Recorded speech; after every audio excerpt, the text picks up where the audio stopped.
کہ مخالف سے مخالف آدمی ان کی تحریر پڑھے گا تو کہے گا کہ یہ شخص ناصح امین ہے، یہ میری خیر خواہی میں لکھ رہا ہے، یہ میرا دشمن نہیں۔ اور ہم ایسے لکھتے ہیں جیسے ہم پکے دشمن سے خطاب کر رہے ہیں۔ سیکھو سیکھو، طلبہ بھی ہیں، علماء بھی ہیں، وسعت صدر سیکھو، اخلاق سیکھو، درگزر سیکھو، رائے کے اختلاف کو برداشت کرنا سیکھو۔ عجب اس شخص کا قلم ہے، عجب قلم ہے۔ اس امت میں اختلاف باقی رہے گا، کبھی نہیں مٹ سکتا۔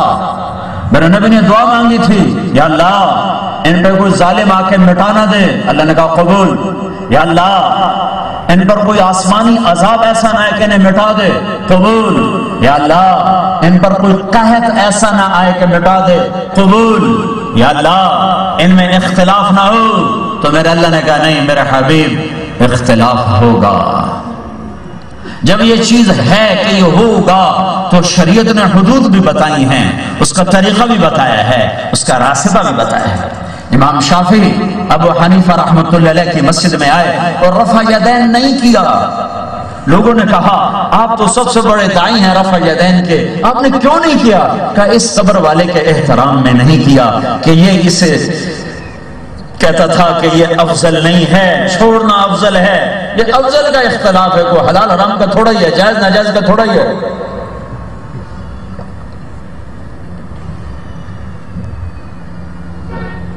تو شریعت نے امت بنو امت، تم دیکھتے نہیں ہو کہاں ہم پہنچ چکے ہیں، آگ ہی آگ ہے، خون ہی خون ہے۔ یہ وقت ہے فرقہ واریت میں بٹنے کا، یہ وقت ہے ایک دوسرے کی پگڑی اچھالنے کا۔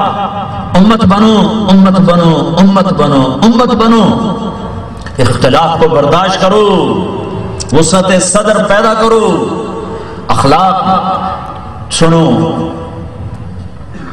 سارے دین کا خلاصہ میں نے نکالا ہے، پتہ نہیں غلط ہے صحیح ہے، انشاءاللہ صحیح ہوگا۔ دین عبادت سے شروع ہوتا ہے اور اخلاق پہ جا کے مکمل ہوتا ہے۔ اور اس کے لیے دو حدیثیں میرے سامنے آئی ہیں، تین۔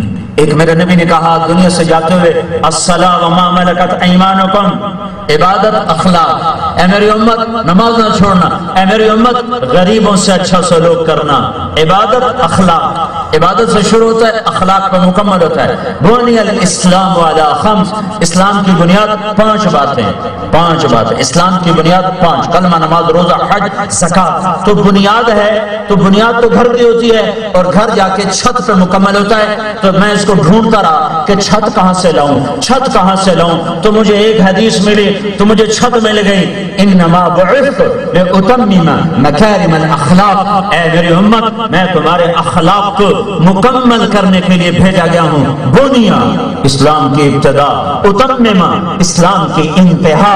یہ بنیاد عبادت سے بنتی ہے اور چھت اخلاق سے بنتی ہے۔ میرے بھائیو اخلاق سیکھو، ماں سے بولنا سیکھو، باپ سے بولنا سیکھو، بیوی سے محبت بھرا بولنا سیکھو۔ میرے نبی کا کہا بہترین مسلمان وہ ہے جو بیوی سے اچھا سلوک کرتا ہے، اور میں سب سے اچھا سلوک کرتا ہوں اپنی بیوی کے ساتھ۔ اور پھر عورتوں سے کہا میری شریعت میں سجدہ ہوتا تو میں عورت سے کہتا خامد کو سجدہ کرے۔ ہاں درگزر، معاف کرنا، چھوٹا بن جانا، حسن سلوک۔ ایک نوجوان آیا کہ حضرت میاں بیوی کا جھگڑا رہتا ہے، کوئی تعویذ دو۔ میں کہا تعویذ بیوی تے اثر کرتا ہی کوئی نہیں، کتوں دوں؟ بیوی کو بیوی سے جوڑ بٹھانا ہے تو اخلاق اچھے کرو، اخلاق۔ زبان کا بول میٹھا بناؤ، زبان کا بول میٹھا بناؤ، تمہارا گھر آباد ہوگا۔ عورت کو باندھی نہ سمجھو، نوکرانی نہ سمجھو، کسی کی بیٹی ہے، تم نے اپنی بیٹی کو ایک دن روانہ کرنا ہے۔ یہ یاد رکھو کسی کی بیٹی ایک بول پر تمہارے گھر اپنی عزت لے کر آ گئی ہے۔ اب تم کہتے ہو جا گھروں پیسے بھی لیتے آتے، فریج بھی لے آتے، موٹر بھی لے آتے، لعنت۔ اللہ کی بھی برستی ہوگی اور مخلوق کی بھی برستی ہوگی جو اتنے مقدس رشتے کو پیسوں پہ بیچ دیتے ہیں۔ تیرے کو دیتا تھا کچھ ہے نہیں، تیرے کو دیتا تھا کوئی ہے نہیں، جس نے تجھے بیٹی دے دی اور تجھے کیا چاہیے؟ زمین۔ اگر یہ جزا سزا کا جہان ہوتا تو ایسے لوگ زمین میں دھنسا دیے جاتے۔ میں نے اسے کہا تو یہ کر، جب گھر جائے تو 2-4 لقمے بیوی کو ہاتھ سے کھلا دینا۔ بیوی کو مسلوں سے نہیں رام کیا جاتا، بیوی کو اخلاق سے رام کیا جاتا ہے۔ کچھ دن گزرے اس کا فون آیا، میں نے ویسے ہی پوچھ لیا وہ میرے والا کام کیا تھا؟ کہنے لگا نہیں۔ میں نے کہا کیوں؟ کہنے لگا شرم آتی۔ تو میں نے کہا لڑتے ہوئے شرم نہیں آتی؟ لڑتے ہوئے شرم نہیں آتی؟ کمزور ذات سے لڑتے ہو۔ میں نے کہا جاؤ یہ کام کرو پھر مجھے فون کر کے بتاؤ۔ تھوڑی دیر گزرے اس کا فون آیا، کہا حضرت مولوی صاحب کمال ہوا، کیوں ہوا؟ کہا میں نے اس کے منہ میں لقمہ ڈالا، اس کا منہ کھلا ہی رہ گیا، ایسے ہو گیا حیران۔ کہا یہ تمہیں سبق کس نے پڑھا؟ کہا مولوی طارق جمیل نے۔ کہا اللہ اس کا بھلا کرے، اس کے بچوں کا بھلا کرے جس نے تمہیں انسان بننا سکھایا۔ گھر آباد ہو گیا۔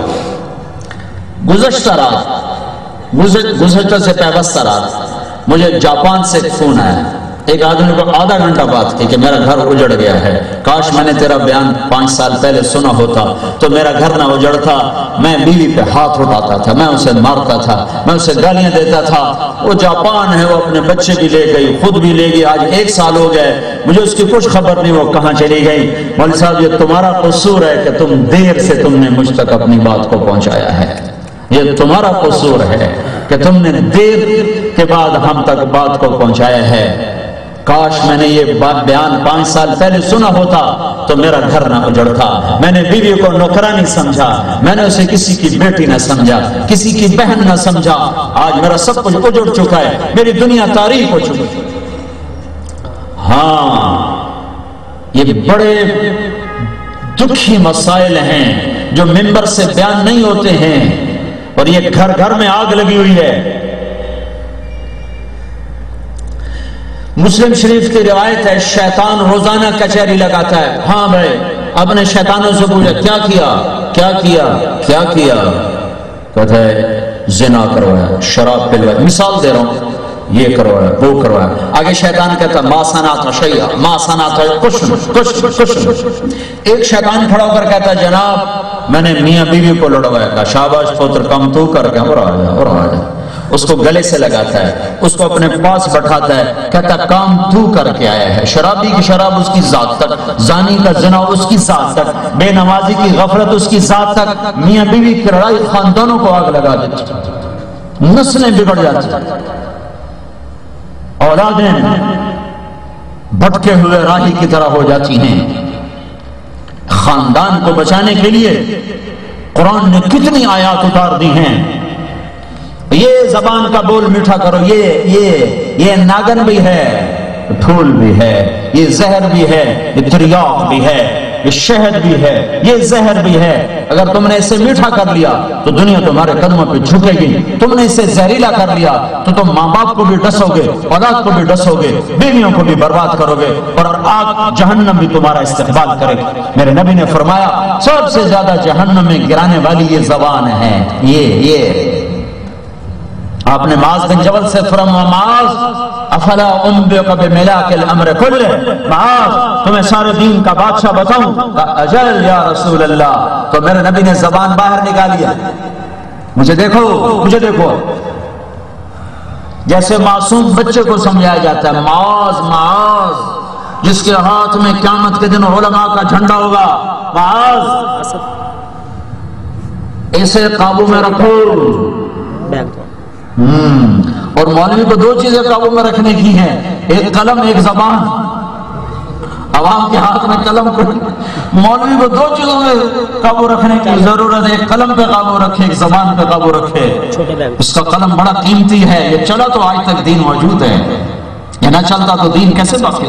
حق و باطل میں نکھیڑا کیسے ہوتا؟ بدعت اور سنت میں فرق کیسے ہوتا؟ صحیح اور خطا میں فرق کیسے ہوتا؟ زبان کو قابو میں رکھو۔ کہا یا رسول اللہ زبان کے بول پر پکڑے جائیں گے؟ کہا ابن جبل ثقلت کا امک یا ابن جبل، ابن جبل میں تو تمہیں بڑا سمجھدار سمجھتا تھا، یہ کیا کہہ رہے ہو؟ تمہیں خبر ہے وَهَلْ يَكُبُّ النَّاسَ فِي نَارِ جَهَنَّمْ إِلَّا حَصَائِدُ أَلْسِنَتِهِمْ، تمہیں خبر ہے سب سے زیادہ جہنم میں گرانے والی زبان ہوگی، زبان۔ For more videos just click on hazrocity.com.